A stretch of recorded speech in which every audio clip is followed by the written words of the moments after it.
In a world where Biff Tannen from Back to the Future is Donald Trump, Marty McFly or Matthew McConaughey realizes this while he smokes a doobie.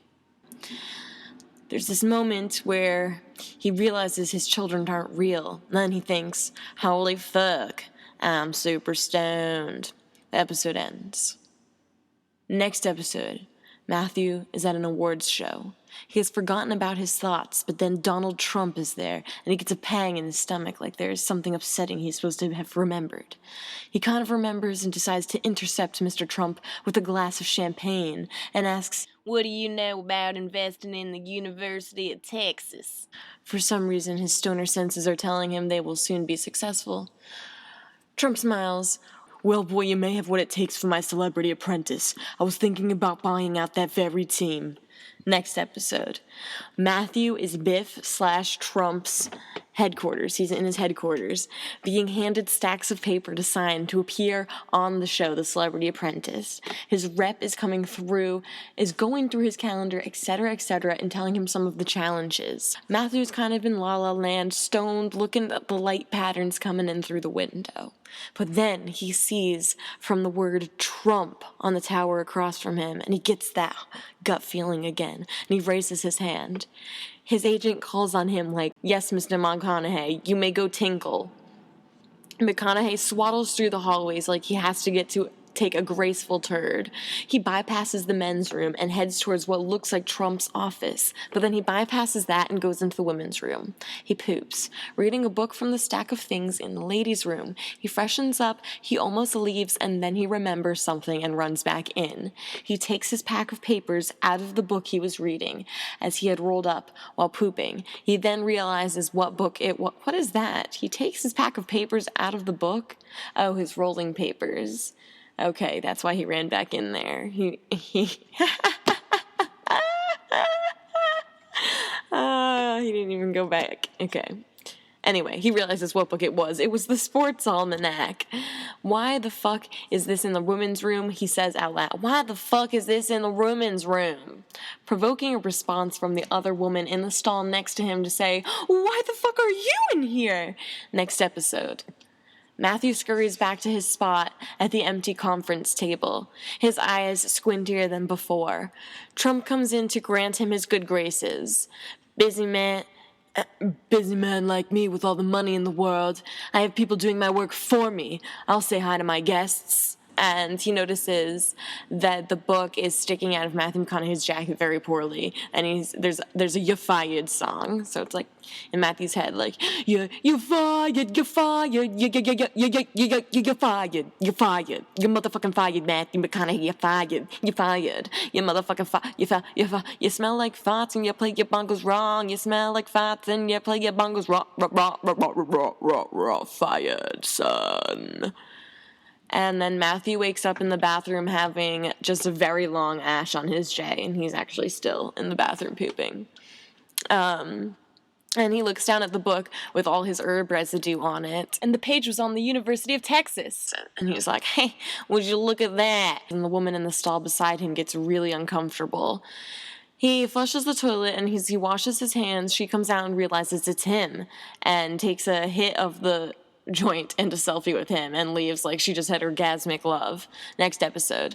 Matthew doesn't go back into the meeting room this time, sensing that he should escape with this book before it is too late. Little does he know that Trump has another copy. He purely put this in the bathroom as a personal joke to himself, knowing full well his wealth could be rivaled, but banking on no woman choosing that over his other options of bathroom reading.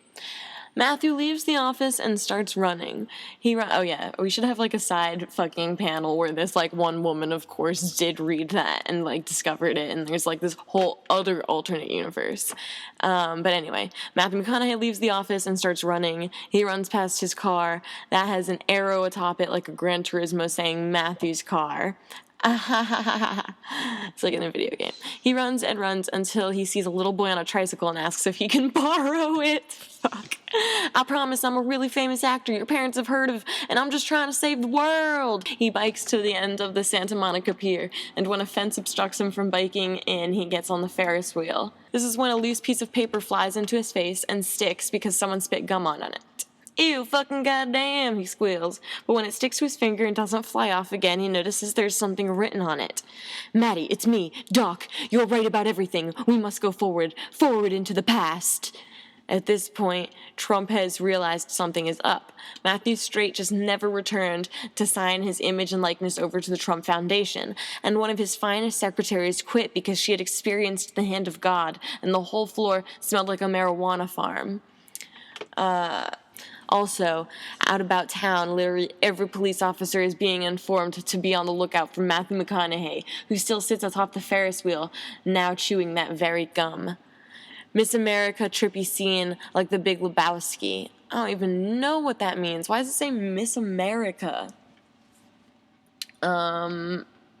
Ends with Matthew McConaughey on Ferris wheel. Ladies, there's enough of me to go around.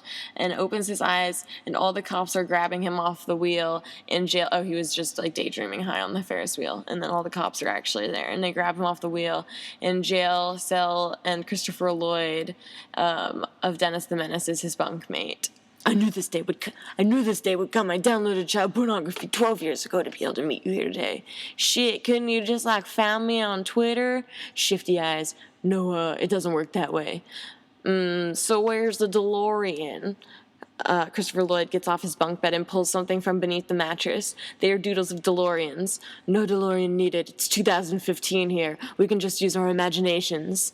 Now we're in 1950s. Matthew McConaughey is like, shit, I wasn't even born.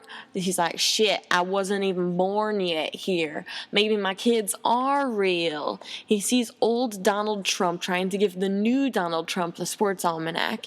He runs over and gets them high instead. Come on, man, all the chicks dig it. Of course, women are following him. Meanwhile, Matthew is all high and tells them all about what is going on. And they all giggle, and Matthew takes the sports almanac, and Big Donald is like, no, but Matthew rips his scooter apart and skates off.